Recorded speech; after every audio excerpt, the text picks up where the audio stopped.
saucisses à rôtir cuises et le poisson frit arrivent à table. Des mets typiques durant la braderie biennoise, servis surtout par des clubs sportifs de la région.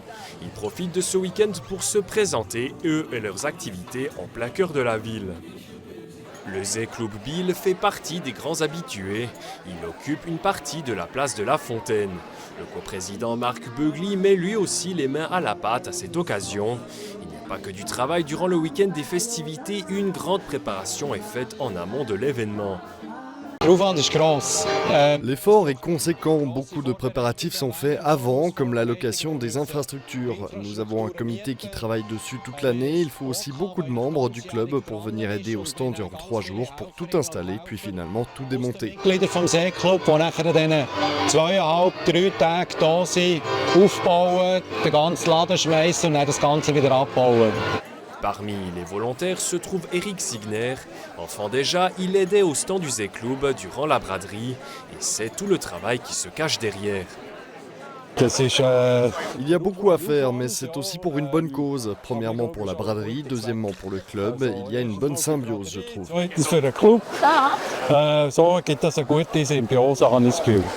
À quelques pas de là, dans la tente du HC Meinisberg, Marco Heiniger est pour la première fois de service pour le club de hockey. Il a récemment intégré l'équipe et la fête biennoise est pour lui l'occasion de faire connaissance avec ses coéquipiers. On remarque que c'est très familial, tout le monde s'entraide, c'est une bonne atmosphère.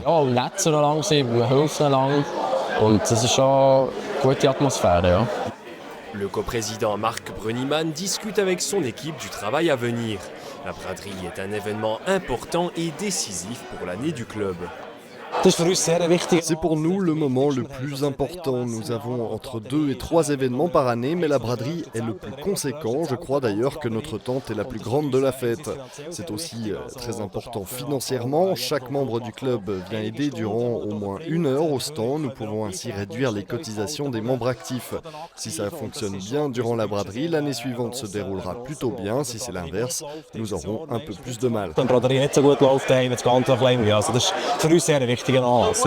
Les recettes du club durant la braderie se situent entre 10 et 20 000 francs. L'objectif est d'en tirer 15% du budget annuel.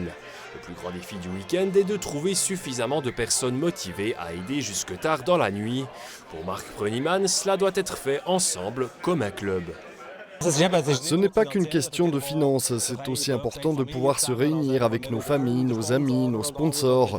Même les joueurs qui ne travaillent plus ou qui ont terminé leur service reviennent ici.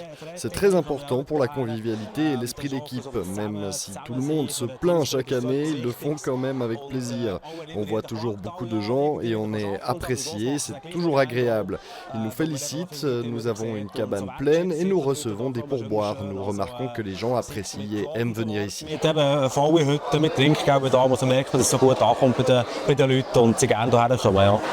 Cette table montre également qu'il s'agit d'une question de visibilité pour le club.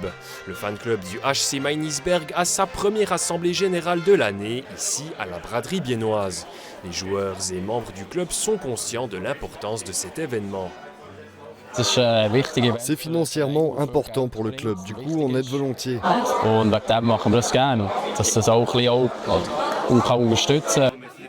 Du personnel, le Zeeklub Biel en a aussi besoin pour rester efficace sur la place de la Fontaine. Motiver les gens n'est pas toujours simple. Ça passe tout juste, nous recevons toujours l'aide nécessaire pour réaliser les tâches sur place, mais c'est clair qu'à la fin de la journée, ça commence à devenir difficile pour les volontaires.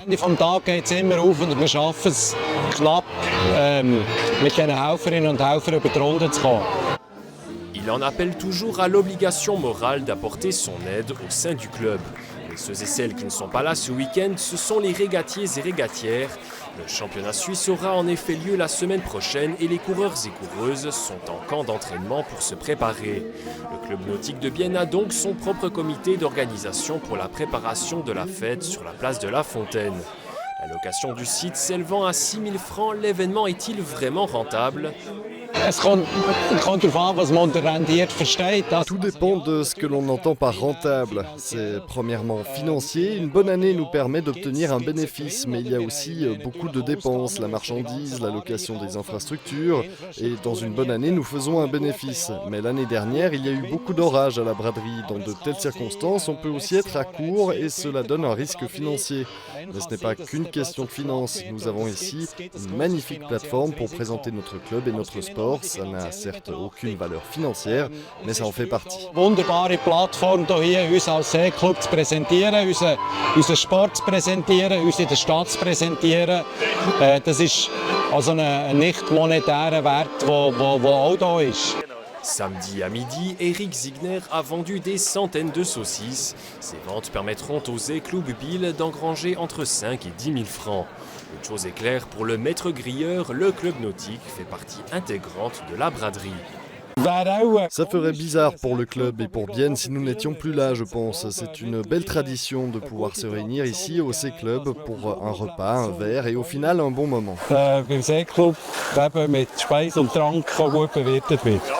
Pour les deux clubs, la fin du week-end annonce la planification de l'année prochaine. Le sport sera bien entendu de retour au centre de l'attention. Et on termine cette émission avec un aperçu des résultats sportifs du week-end.